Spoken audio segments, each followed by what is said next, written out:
మంచు నీ మీద పడింది అనుకో, ఏమైపోద్ది? కరిగిపోద్ది.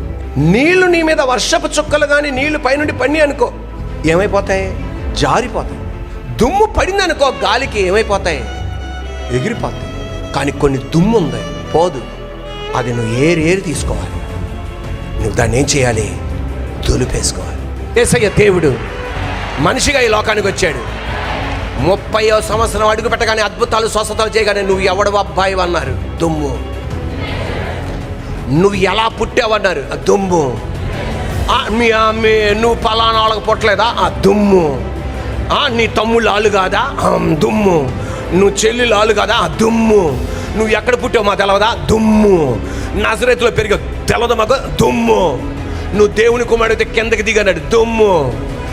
చచ్చిపోయిన లేపే కదా మరి కిందకి దిగాడు, దుమ్ము. దులిపేసుకున్నాడు. వెనుతిరగల అధిగమించాడు. ఎవరైతే అన్నారో దుమ్ము దులిపారో వాళ్ళే అన్నారు, ఈయన నిజంగా దేవుని కుమారుడే, ఈయన నిజంగా దేవుని కుమారుడే అన్నారు. మళ్ళా చెప్తున్నాను, నీ మీద దుమ్మెత్తిపోస్తున్నప్పుడు దుమ్ము దులుపుకొని వెళ్ళిపో.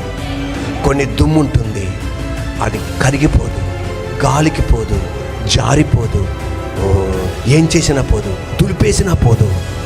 అది ఆయన చేతికి అప్పగించే.